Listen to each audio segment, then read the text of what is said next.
Le 6-9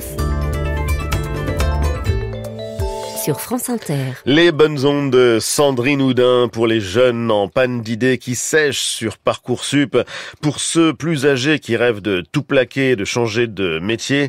Et Sandrine a peut-être trouvé la baguette magique. Le double fond, c'est à Paris et c'est la première école de magie qui est reconnue par l'État. Son diplôme équivaut à un bac+2 et c'est une première mondiale.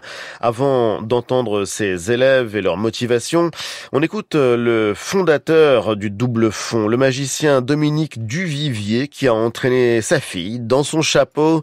Alexandra, directrice de l'école et surtout magicienne, fière de voir les promos se féminiser au fil des années. Portrait croisé.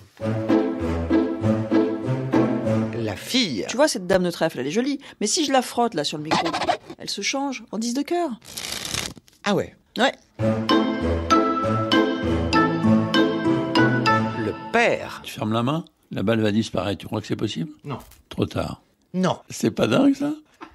Vous êtes conscient que vous faites un métier qui énerve ? Oui, ça énerve, mais ça fait rêver aussi. Cool. À mon tour. Fermez les yeux. Ouais. Si je vous dis papa, petite fille. Eh ben, ce que ça m'évoque, c'est que mon père, il est derrière son bureau, nuit et jour. Tête dans le guidon, dans les cartes, dans les gobelets, dans les pièces. Mais ce que j'ai perçu petite, c'est qu'en fait, il travaillait, mais surtout, il s'amusait. Mais oui. Et il s'amuse depuis qu'il a 8 ans. La magie, c'est parti d'un film de Fritz Lang. Il y a une scène de poker. T'as ce mec qui est gangster, qui fait un bonneto. Et ça m'a fasciné. J'ai demandé à ma grand-mère un jeu de cartes. Elle m'a donné un vieux jeu de cartes pourri. Je sais pas comment ça s'est passé pour Mozart, mais enfin, il a dû entendre un morceau de musique et boum, boum. Moi, le tilt, ça a été ce bonneto avec ce gangster dans M le maudit.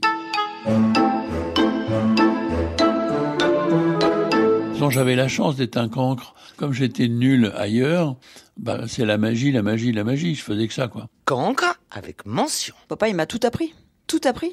Il m'a appris la passion, il m'a appris le goût, il m'a appris la persévérance, le travail, l'acharnement. C'est un warrior, mon père. Pouvoir faire rêver les gens, c'est ce qu'il y a de plus beau. Illusion, rêve. Un des plus beaux compliments qu'on ait fait à ma fille et moi, en sortant d'un spectacle, on nous a dit « Votre spectacle devrait être remboursé par la sécurité sociale ». C'est beau, non ? Et vous le pensez ? Et je le pense. Le fait que le métier se féminise. Pour moi, c'est indispensable. Parce que les femmes, avant, elles étaient plutôt des potiches. La partenaire qu'on regardait pour voir si elle était bien foutue, pendant que le magicien trichait. Métier très misogyne. Très misogyne. La magicienne, c'est juste la partenaire, je dis, qui est à moitié nue, elle monte son cul, quoi, en gros. Quand j'ai commencé, c'est sûr, il me disait, magicienne, mais vous faites quoi à côté ? C'est la question qui tue, ça. Tu fais quoi ? C'est mon métier, quoi, abruti. Aujourd'hui, ça a vachement changé. Et pourvu que ça dure avec ce diplôme. Parce qu'un bac+2, c'est pas rien. Enfin, on se rend compte que la magie, c'est sérieux. C'est pas un truc de rigolo. Ah ouais, c'est ça que je veux faire. Moi aussi, c'est ça que je veux c'est faire. ce que vous Merci Sandrine Houdin, c'est vrai. Une forme de magie le matin, le week-end, et les bonnes ondes reviennent demain à la même heure pour le 2e épisode.